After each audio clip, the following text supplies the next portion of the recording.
Hi, I'm Debbie, and we're keeping it simple with Testa's Pantry.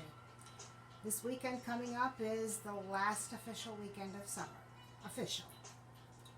It's not really the end of summer, but Labor Day usually signals cooler weather and harvest. So I've been kind of trying to figure out what I can do with all this bountiful harvest that we have and all of the great things that we love, the fruits and vegetables we love to eat over the summer and as they're starting to wind down into the early part of the fall. So I found this recipe for watermelon and tomato salad. Now it sounds odd, so we're going to try it together, all right? So I cut up a quarter of one of those seedless watermelons, but I don't think we're going to use quite the quarter. I cut them into about 1.5 inch cubes here. So we try to get them even. Now I'm going to cut up some heirloom tomatoes. Look at these beautiful heirloom tomatoes. Can you even believe how gorgeous they are? So we're going to cut these up and try to get them in exactly the same size, which is going to be a little tricky. But, you know, we do the best we can, and if it's not perfect, it doesn't have to be. It just has to taste good. That's the bottom line. So these heirloom tomatoes, we get them sometimes at the farmer's market, and sometimes we get them and my knives are not sharp enough. I'm going to have to do something about that. There. So the heirloom tomatoes, they have them at the farms. I was able to get some at Fort's Ferry Farm, so I'm delighted that we were able to do that. And then whatever we can't supplement, I know that some of our local grocery stores have beautiful heirloom tomatoes, and now's the time of the year to take advantage of it, because you're not going to be able to see them for much longer, at least not local. So we'll use this and see. We're going to need to put in, we're going to need to put in another one. So we'll use this yellow one because the colors should complement each other. And I think that the yellow and the red and that little bit of green in the other tomato are just perfect. And if we need more, we have a few more that we can pull from. But in addition to this, oh yeah, that's perfect. So let's see, if we stir that up, you know, if we want, we can put in a little bit more tomato. How about we cut about 1/3 of that one off, and we'll go from there.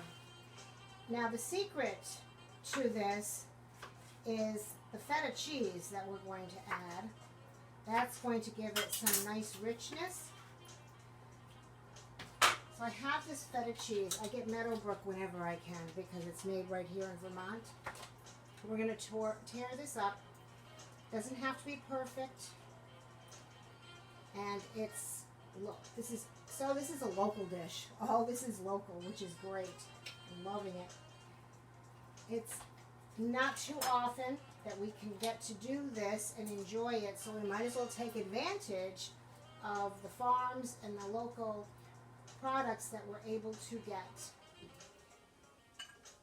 I remember growing up, we only were able to get local products in the summer when the farm stands were open. All right, so let's see, maybe just a touch more feta. And then we're going to make up a dressing. So this is the dressing, of course.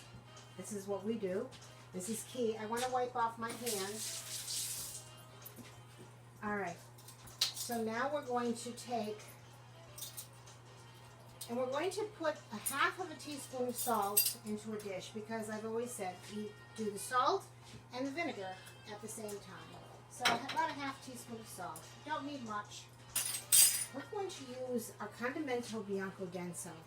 Last year I talked about watermelon and mint with this Condimento Bianco Denso on it. This is absolutely wonderful. It's made in the balsamic fashion, but it is not, it can't be classified officially as a balsamic, but it's absolutely delicious. It's been aged for a year in Slovenian oak, so it gives this white vinegar a nice roundness to it.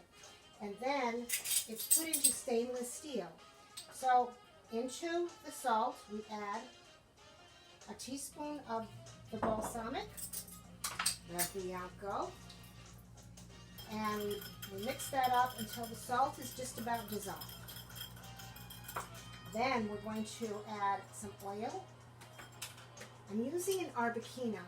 Our Arbequina is very fruity. It's from Lleida, Spain, and it's absolutely delectable.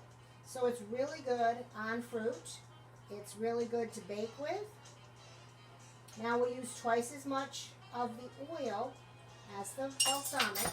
So that was 2 tablespoons. We're going to blend it up, and then after it's mixed, we toss it on the salad. So that's that. It's simple. This is refreshing. It's different. It really is, and I'm looking forward to enjoying this, and I hope you were able to make it too, and I hope you're able to enjoy it as much as I know we are. So thank you. Have a very happy Labor Day. I hope you're able to spend time with family. I hope you're all safe and the waters recede. We can pray for that. Thank you.